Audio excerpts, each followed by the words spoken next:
pernyataan masalah di mana PRU ini merupakan komponen yang paling penting dalam lanskap politik negara, di mana Sabah sering dianggap sebagai negeri penentu dalam menentukan hala tuju politik Malaysia. Pengenalan Undi 18 telah meningkatkan penglibatan golongan muda dalam politik dengan lebih 20% pengundi baharu di Sabah yang terdiri daripada mereka yang berusia 18 hingga 20 tahun. Walau bagaimanapun, kajian terdahulu cenderung memberi tumpuan kepada pengundi di kawasan bandar, terutama seperti KK, Kota Kinabalu. Hal ini amat signifikan kerana kawasan separa bandar seperti Sandakan ini berdepan dengan pelbagai cabaran seperti sosioekonomi termasuk jurang digital, kekurangan peluang pekerjaan dan juga infrastruktur yang tidak memadai. Dalam konteks ini, media sosial menjadi medium utama penyebaran maklumat politik, tetapi jurang digital yang wujud menyekat sebahagian pengundi muda daripada mengakses maklumat yang tepat dan relevan. Oleh itu, kajian ini bertujuan untuk meneliti bagaimana faktor tempatan jurang digital dan penggunaan media sosial mempengaruhi kecenderungan mengundi dalam kalangan golongan muda di P186 Sandakan. Seterusnya kita beralih kepada teori yang akan digunakan, iaitu yang pertama, teori sosialisasi politik, di mana teori ini digunakan untuk menganalisis perbezaan pendedahan politik antara pengundi di bandar dan juga di luar bandar di Sandakan.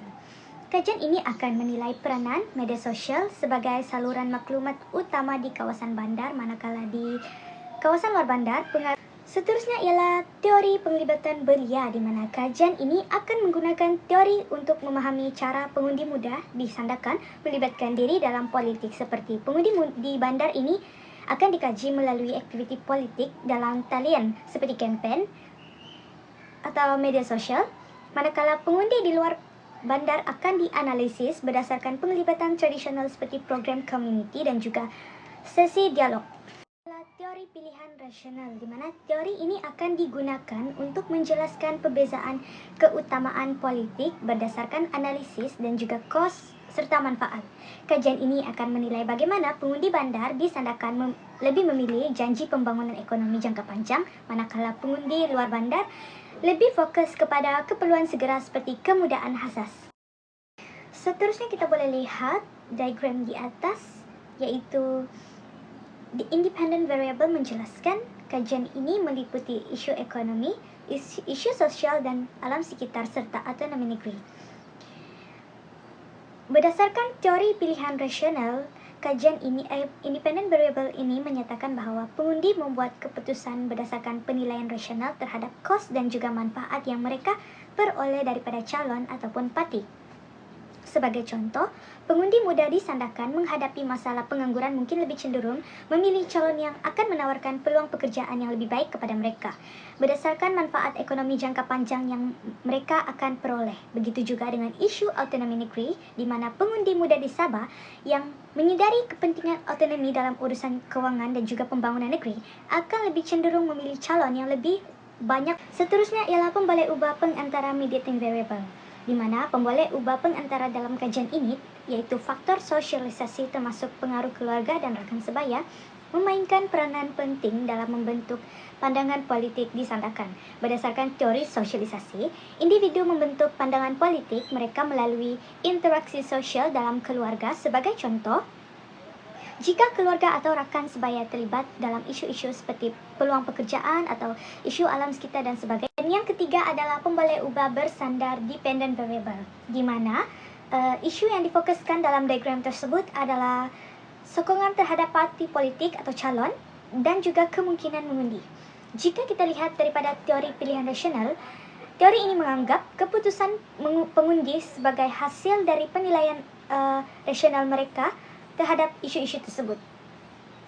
Seterusnya, pengundi muda yang terlibat dalam aktiviti politik juga mempunyai pemahaman yang lebih mendalam tentang calon ataupun parti yang mereka sokong, lebih cenderung untuk mengundi dan menyokong calon yang mereka percaya akan menangani isu yang penting bagi mereka seperti isu pembangunan alam sekitar dan juga isu-isu peluang pekerjaan. Mereka bentuk di mana pendekatan mixed method dipilih untuk menggabungkan kekuatan kuantitatif dan juga kualitatif. Kuantitatif menggunakan borang soal selidik melalui pengedaran Google Form kepada responden, sementara kualitatif melalui temu bual dalam sama ada menggunakan aplikasi dalam talian iaitu WhatsApp ataupun secara bersemu. Seterusnya adalah pemilihan sampel. Sampel kajian terdiri daripada 50 responden untuk soal selidik, di mana responden tersebut dipilih melalui stratified random sampling untuk mewakili demografi yang pelbagai. Sementara bagi temu bual kualitatif, hanya 5 informan dipilih secara purposive sampling untuk mendapatkan pandangan dalam mengenai isu tempatan dan juga isu nasional. Kaedah pengumpulan data pula, data kuantitatif dikumpul melalui soal selidik berstruktur melalui skala Likert untuk mengukur persetujuan isu-isu politik. Sementara data kualitatif boleh diperoleh melalui temu bual separa berstruktur untuk memberi ruang kepada responden untuk berkongsi pandangan mereka dengan lebih mendalam. Sebelum kajian utama dilakukan, sebuah kajian pilot study ataupun kajian rintis akan dilakukan untuk menguji instrumen kajian untuk memastikan juga soalan dalam soal selidik ataupun temu bual dapat difahami dengan baik oleh para responden. Untuk analisis data pula, bagi kaedah kuantitatif akan dianalisis menggunakan perisian SPSS dengan menggunakan teknik statistik deskriptif dan juga analisis regresi untuk memahami pola tingkah laku pengundian para responden. Sementara data kualitatif, kaedah analisis tematik akan digunakan dan juga membuat triangulation untuk membantu menggabungkan data kuantitatif dan kualitatif agar mendapat pemahaman yang lebih mendalam berkenaan topik yang dikaji.